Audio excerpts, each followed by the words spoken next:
মাথাভাঙ্গা গৃহ শিক্ষক সমিতির পক্ষ থেকে স্কুল শিক্ষকদের প্রাইভেট টিউশন বন্ধ করার দাবিতে মাথাভাঙ্গা স্কুল পরিদর্শককে স্মারকলিপি জমা দিলেন। বুধবার মাথাভাঙ্গার বিভিন্ন প্রান্তের গৃহ শিক্ষকরা এদিন সেখানে জমায়েত হয়। গৃহ শিক্ষক সমিতির সভানেত্রী নিবেদিতা রায় মজুমদার বলেন, 2009 সালে শিক্ষার অধিকার আইন বলা হয়েছে কোনো স্কুলের শিক্ষকের প্রাইভেট টিউশন পড়াতে পারবে না, কিন্তু সেই নিয়ম উপেক্ষা করে শিক্ষকদের একাংশ প্রাইভেট টিউশন চালিয়ে যাচ্ছে। তাই স্কুলের ওই শিক্ষকদের প্রাইভেট টিউশন বন্ধ করার দাবিতে তারা স্মারকলিপি দিলেন।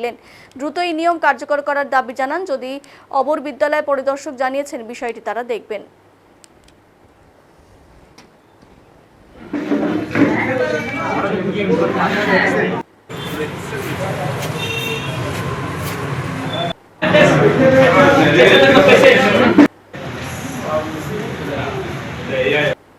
গৃহ শিক্ষক সমিতির পক্ষ থেকে আসছি।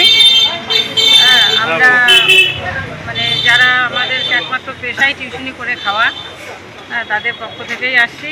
এখন আগাগোড়াই আমাদের একটা আন্দোলন চলছে যে যারা স্কুলের শিক্ষকতার সাথে যুক্ত আছেন তারা টিউশনি করতে পারবে না, কিন্তু সিস্টেমটা এখনও তো চেঞ্জ হয়নি। তো আমাদের দাবি হচ্ছে এই সিস্টেমটা চেঞ্জ করতে হবে। স্কুল শিক্ষকরা টিউশনি করতে পারবে না।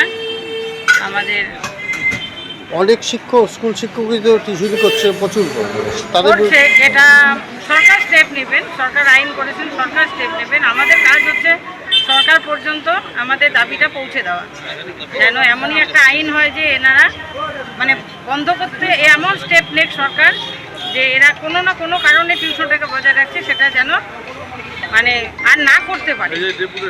আচ্ছা, ওই